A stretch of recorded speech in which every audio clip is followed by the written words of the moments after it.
देखिए, महान गुरुओं के विचारों की हत्या उनके शिष्य ही करते हैं। आप लिख लो,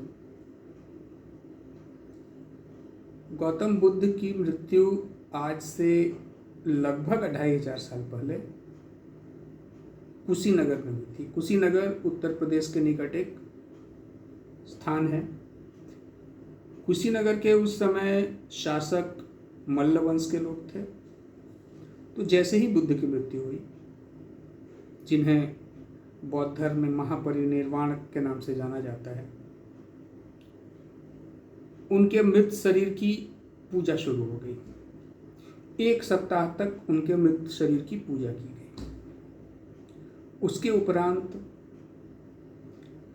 1 सप्ताह तक उनके शरीर की अंत्येष्टि की गई और उसके उपरांत फिर 7 दिनों तक उनके जो शरीर के अवशेष थे, राख इत्यादि थे, उन्हें कलश में रखकर उनकी पूजा की गई।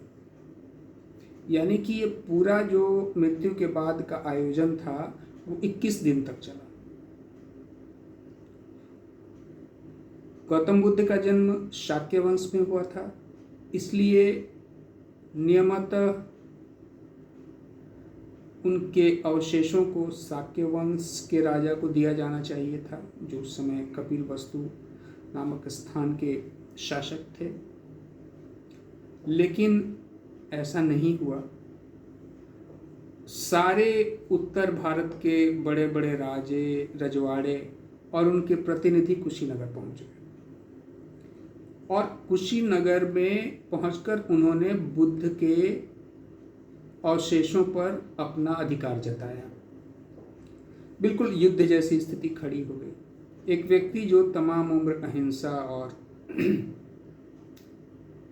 न्याय की बातें करता था, उसके शिष्य उसकी मृत्यु के उपरांत उसके अवशेषों के लिए लड़ने लगे।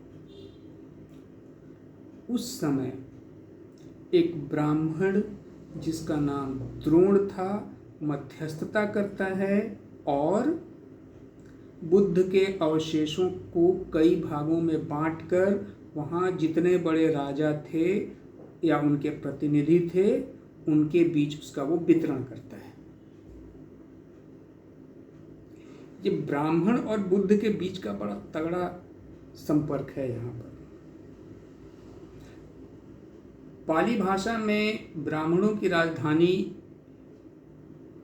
का जिक्र है, जिसका नाम है बेटद्वीप।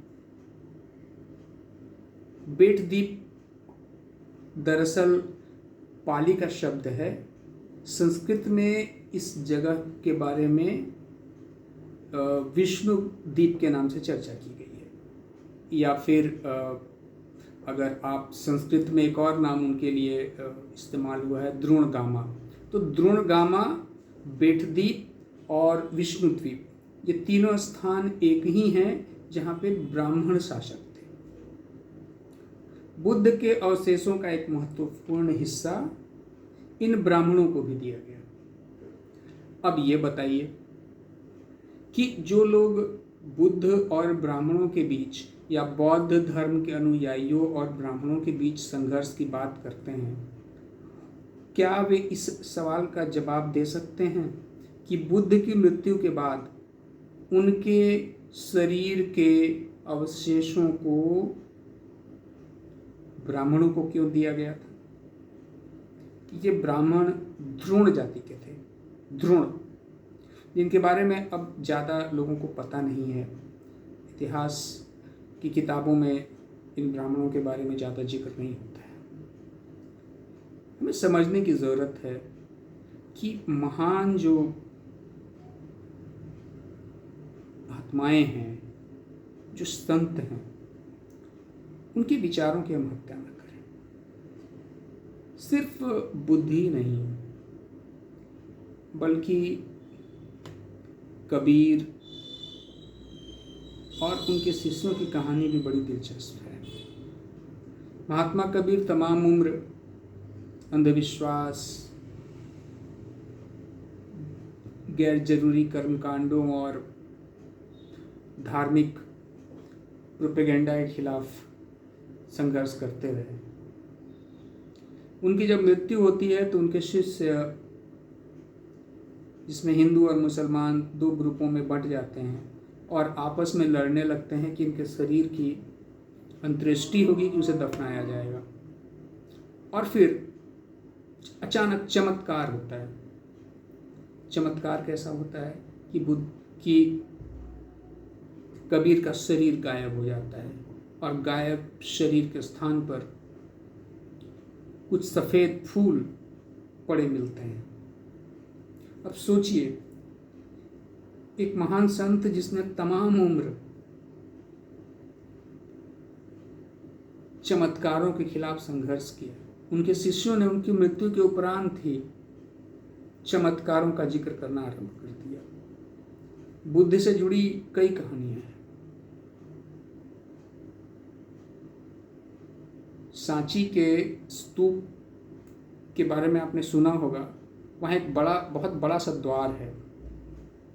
वहाँ एक बहुत खूबसूरत सा भित्ति चित्र है। इस भित्ति चित्र में बुद्ध को नदी पर चलते हुए दिखाया गया है। जगह है गया के नज़दीक उरुवेला और नदी है लीलाजन, जिसे आप फल्गु नदी या फिर निरंजना नदी के नाम से भी जानते हैं। तो अपने गुरुओं को स्थापित करने के लिए, लोगों के बीच में उन्हें लोकप्रिय बनाने के लिए सभी धर्मों में चमत्कार का सहयोग लिया जाता है, मदद ली जाती है और यहीं से एक झूठ का बाजार आरंभ होता है, जिसमें लोगों को, भोले भाले लोगों को फंसाकर उनका शोषण किया जाता है। आज इतना ही। अगले दिन चर्चा करेंगे किसी और विषय पर। तब तक के लिए नमस्कार।